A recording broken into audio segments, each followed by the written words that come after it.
morning, butt babes and bros, and welcome back to another video. If you are new here, my name is Juliarene, and I'm an ifbb wellness pro, and in today's video, we're going to be answering some questions that you people, for some reason, want to know.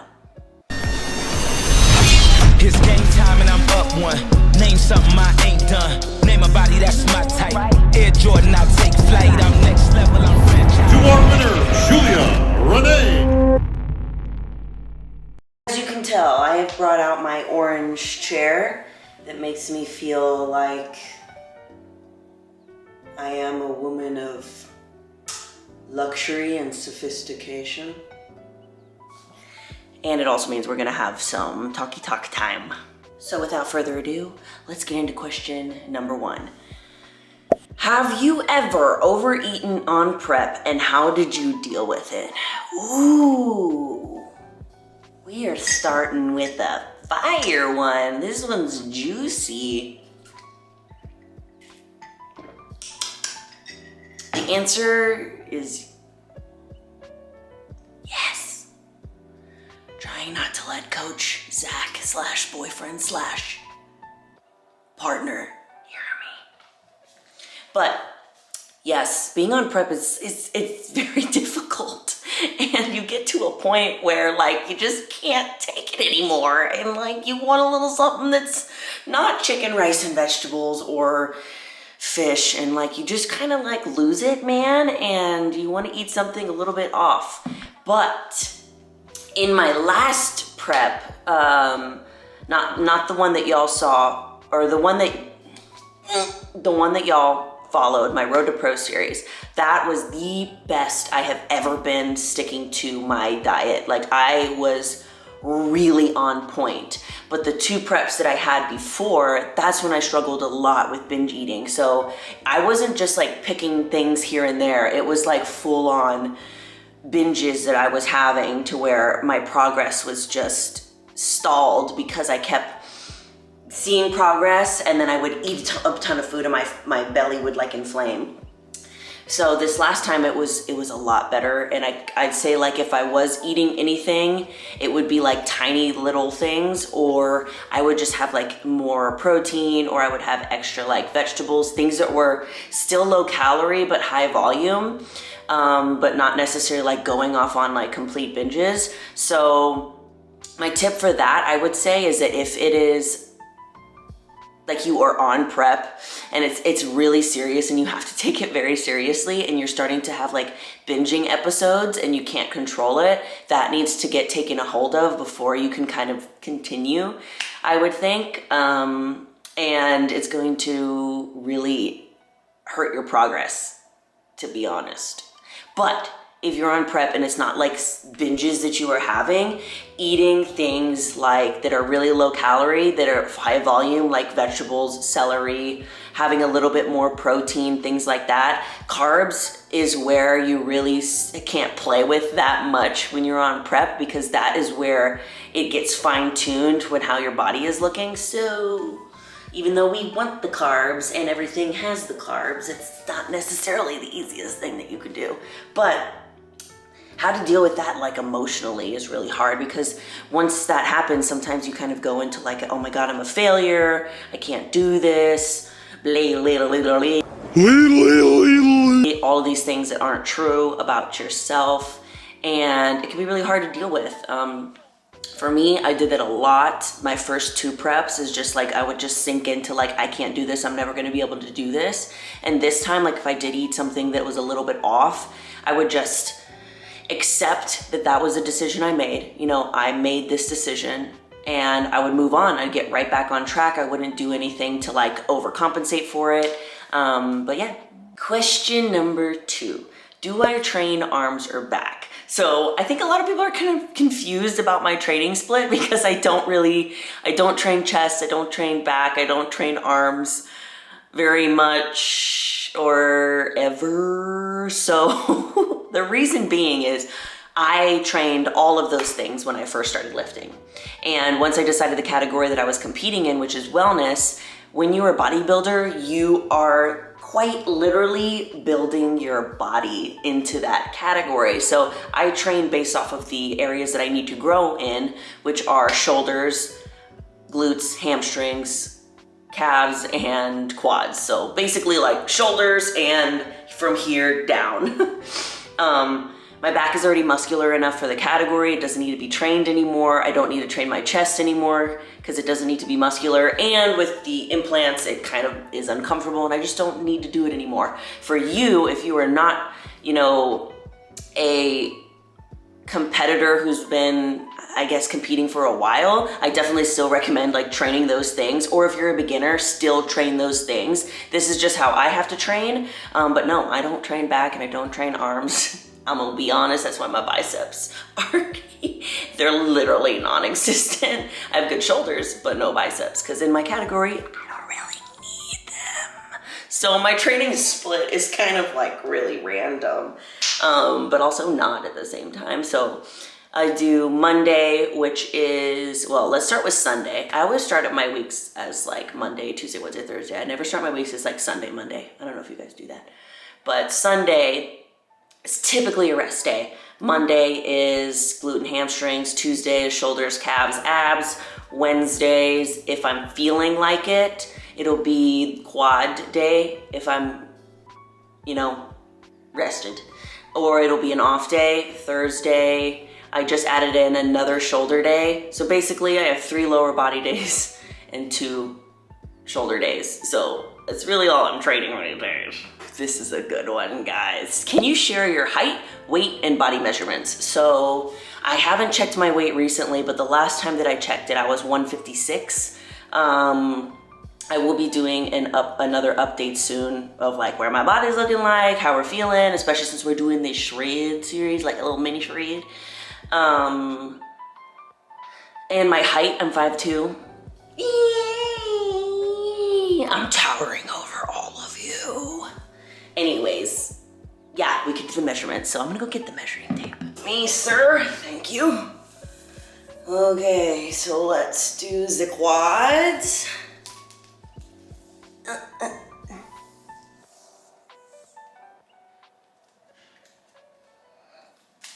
26-inch quads.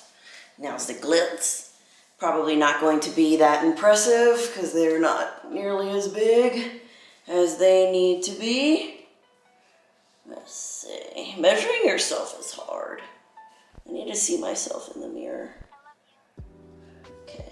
About 40.5 inches. And then waist.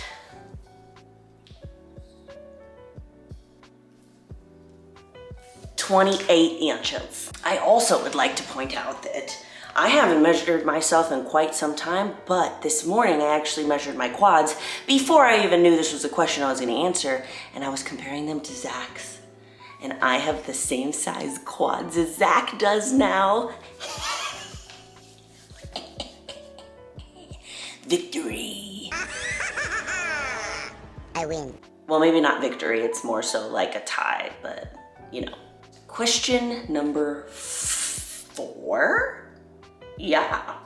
Is it hard to see your body change after prep? Yeah, it is. Because you get your body to a level of leanness that is not normal in like regular human life, and it's not realistic, nor is it sustainable, and it's probably the first time or the only time you'll see it be that lean ever. So when you even start putting on like a couple of pounds, the scale is what really like freaks people out too, because when you're dieting for a show, like you peak coming up to the show so that you look the absolute best. You're the lightest that you've ever been, the leanest that you've ever been. So say that you're weighing like 125 pounds on stage, and then like maybe a week later you're 135 pounds and you're 10 pounds up and you're freaking out.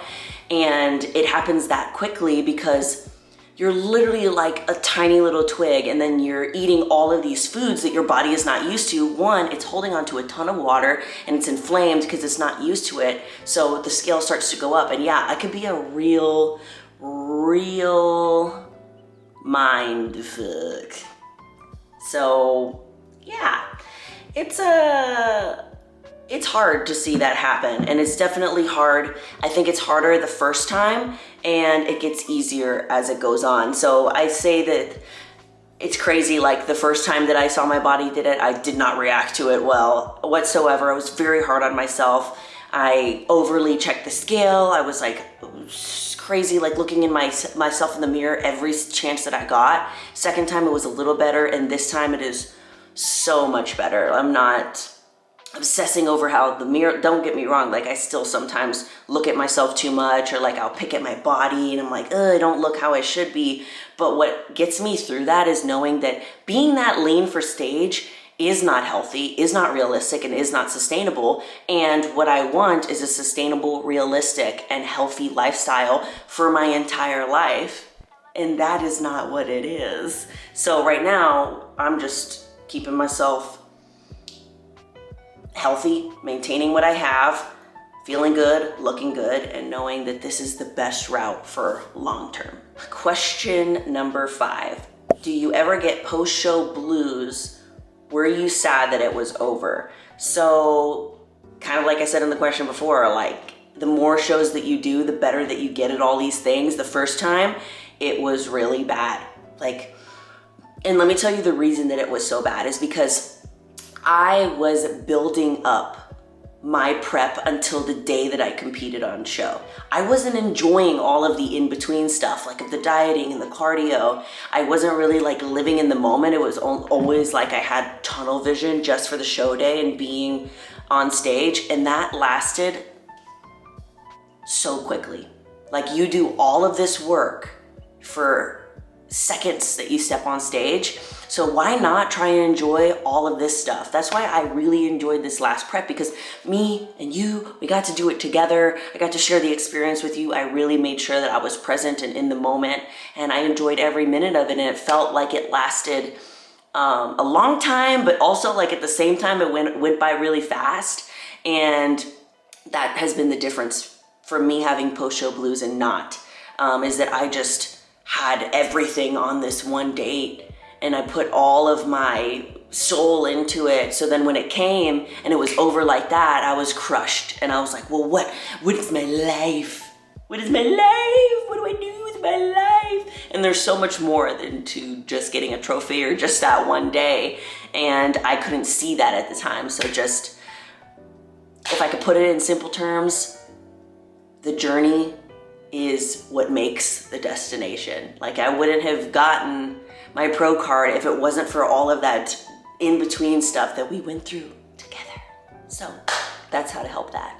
So question number 6. When are you and Zach getting engaged?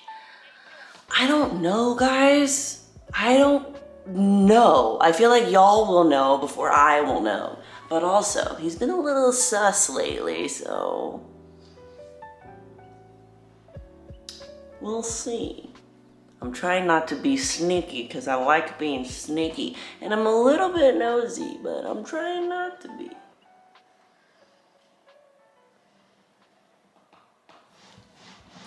Question number 7. Have you ever had an injury that set you back? I would say I have been an athlete for like almost all my life. I was a wrestler, and that's a very physical sport, and then now I'm a bodybuilder. And I have been blessed enough to not have injuries this whole time. Like, broken anything. When I was little, I did.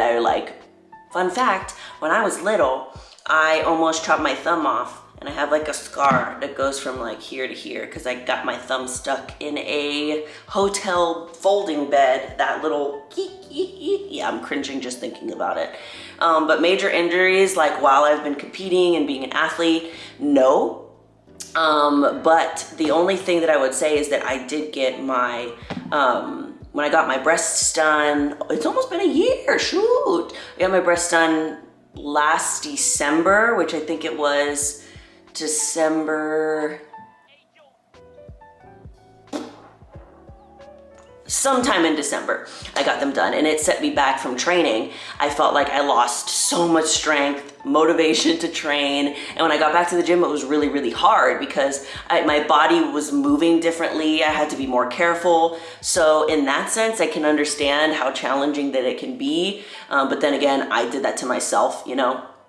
Sometimes injuries just happen. Sometimes you do them to yourself from, you know, training too hard or something like that. But yeah, it could be a challenge to like get back into it. But I'm telling you, the only way that you're going to build the strength and build the confidence and motivation is by continuing to go to the gym, even when you feel like it's pointless. There was times where I was going to the gym after I got my boobs done, and I felt like my strength was cut in half. And I would say to myself, what is the point of me being here? I feel like a weenie. Weenie Hut Juniors.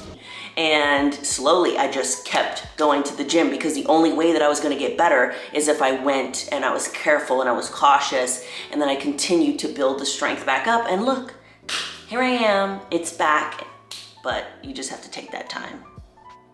That's really annoying first. So this is a really, really good question. Question number 8.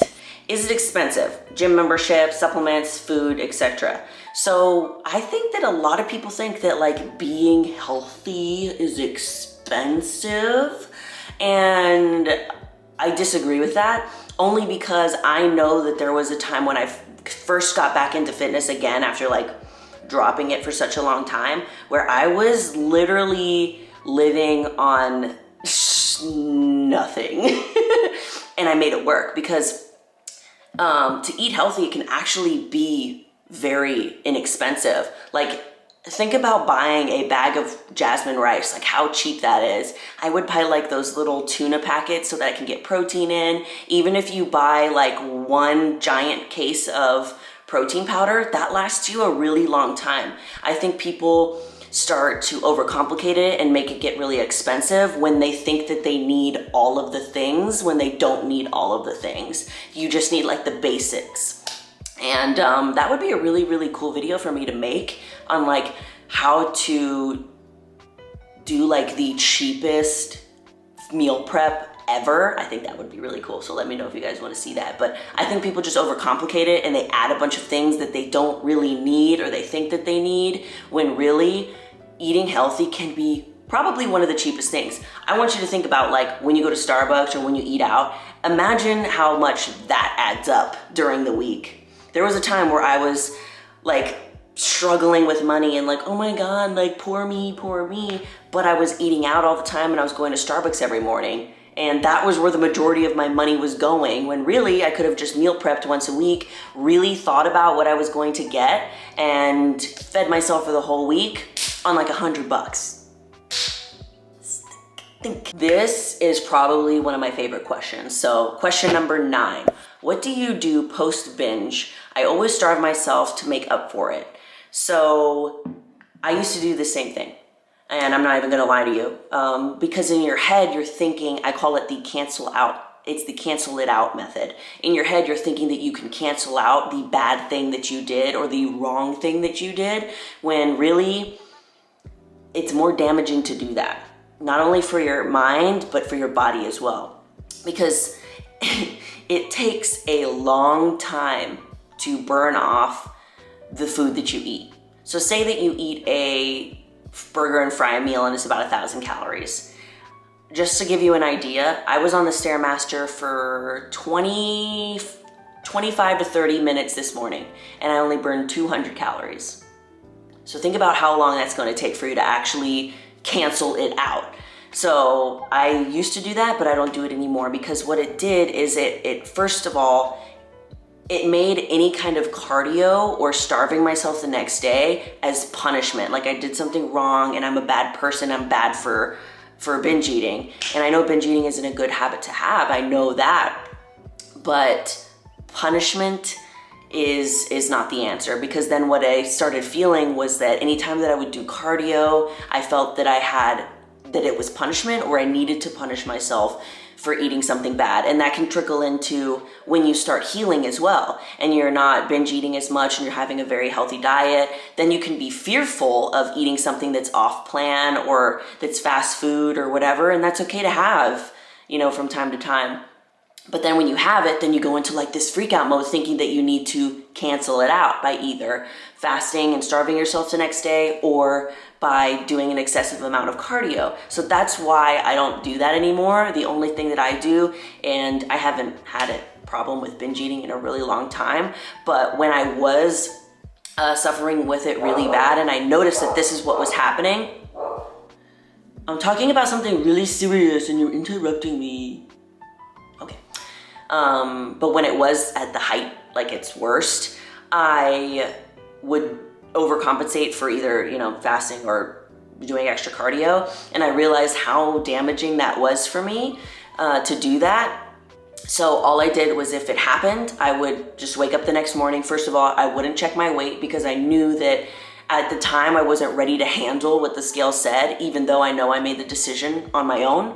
And then I would also just accept, this is the decision that I made. I made this decision, so what am I going to do? I am just gonna get back on my meal plan, however it is, and I'm just gonna continue my day. And that for me was the healthiest way for me to deal with that.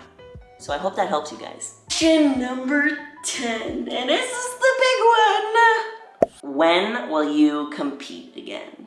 So I think, and this may change, but I think that my next show is going to be August 2022. So that'll be my pro debut, which is basically the first pro show that I ever do.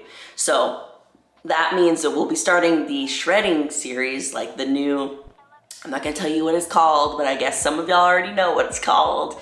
We'll start another bodybuilding shredding series, probably in April or May, depending on how far out we're gonna start cutting for it. So I have a lot of time to put on some solid muscle to get my health back, which I'm feeling incredible already, and just have a little bit of like fun with food, you know, and eat stuff different until we get really serious again, and then we can't mess up and stuff like that.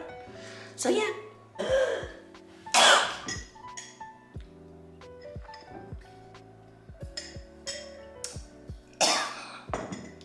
Man, talking really like makes you just anyways, guys, I hope you enjoyed this little Q&A. Let me know in the comments below which question helped you the most, or which one made you think something, feel something, laugh, whatever. I love you all so much, and you are more powerful than you think. Bye!